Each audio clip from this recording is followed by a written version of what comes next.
2 years ago, from my research, I'm convinced it's much more serious than that. It's more than a loose-knit network. It is a conspiracy. In 1784, a copy of this document was sent to the Illuminist Weishaupt and delegated to foment the French Revolution. Mean the Illuminati was responsible for the French Revolution? Yes, absolutely. The courier was struck dead by lightning as he rode through Ratisbon on his way from Frankfurt to Paris. What about a little divine intervention there, huh?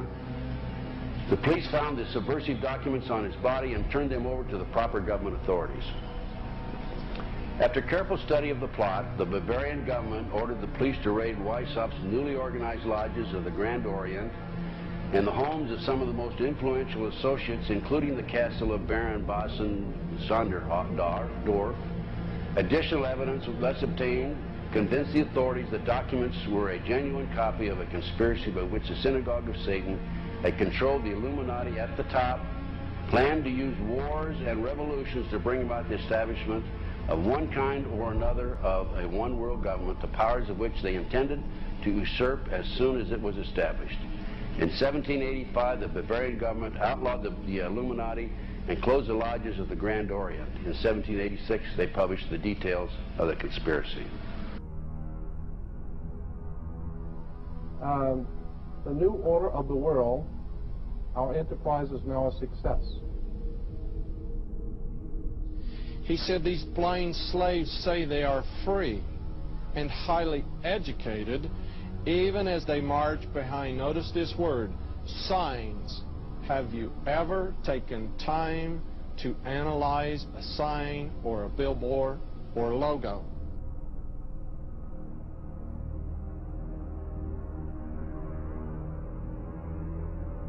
We'll start up here. In 1784, an act of God placed the Bavarian government in possession of evidence which proved the existence of the continuing Luciferian conspiracy. This explains the previous 9 pages, goes into it in detail. We don't have time to do it completely.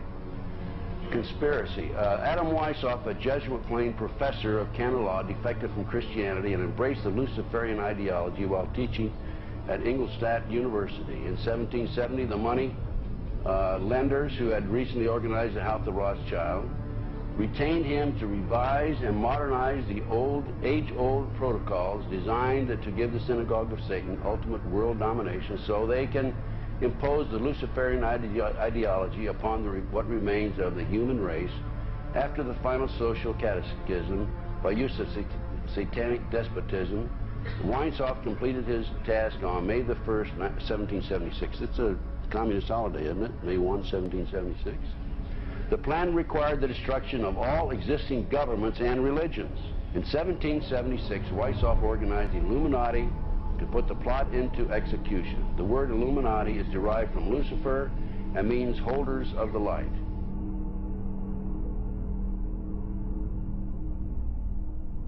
Weishaupt's revised plan required his Illuminati to do the following things to help them accomplish their purpose. 1. Use monetary and sex bribery to obtain control of people already occupying positions in high places in the various levels of all governments and other fields of human endeavor. Once an influential person had fallen for the lies, deceits, and temptations of the Illuminati, they were to be held in bondage by application of political and other forms of blackmail and threats of financial ruin, public exposure, and physical harm, and even death to themselves and their loved ones. Number 12, told those present that they must use their wealth to have candidates chosen in public office who would be obedient to their demands and would be used as pawns in the game by the men behind the scenes. The advisors will have been bred, reared, and trained from childhood to rule the affairs of the world. Number 13, control the press. Number 16, infiltrate into the secret Freemasonry to be used for their purposes.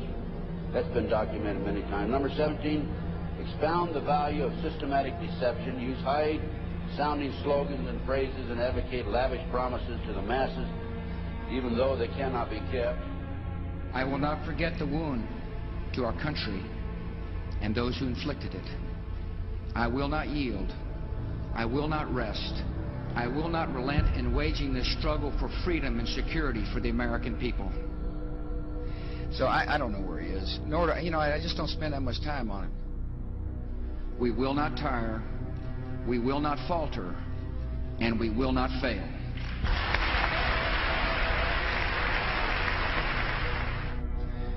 Terror is bigger than one person. And I remember he was telling me how you're gonna see soldiers looking in caves for people in Afghanistan and Pakistan and all these places, and there's gonna be this war on terror, of which there's no real enemy. Who knows if he's hiding in some cave or not? We hadn't heard from him in a long time. Operation Northwoods, the plan called for innocent people to be shot on American streets. This is the Pentagon. For boats carrying refugees fleeing Cuba to be sunk on the high seas. For a wave of violent terrorism to be launched in Washington, D.C., Miami, and elsewhere. People would be framed for bombings they did not commit. Planes would be hijacked using phony evidence, all of which would be blamed on Castro to justify an invasion of Cuba 40 years ago. An aircraft at Elgin Air Force Base would be painted and numbered as an exact duplicate for a civil registered aircraft belonging to a CIA proprietary organization in the Miami area. At a designate time, the duplicate would be substituted for the actual civil aircraft and would be loaded with selected passengers, all boarded under carefully prepared aliases. The actual registered aircraft would be converted into a drone, remote controlled plane, their word for it. Takeoff times of the drone aircraft and the actual aircraft would be scheduled to allow a rendezvous south of Florida. I mean, he's been tested unlike any other president. This 9/11.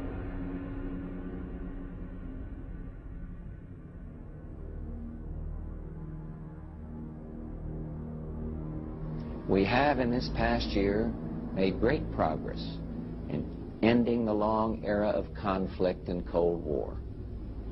We have before us the opportunity to forge for ourselves and for future generations a new world order, a world where the rule of law, not the law of the jungle, governs the conduct of nations.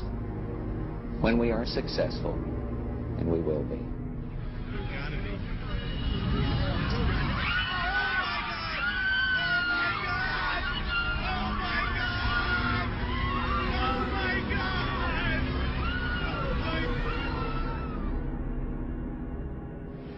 He argued that the use of any and all means to reach their final goal was justified on the grounds that the ruler who governed by the moral code was not a skilled politician because he left himself vulnerable and is in unsuitable position to his throne. He said those who wish to rule must have recourse to cunning and to make-believe because great national qualities like frankness and honesty are vices in politics.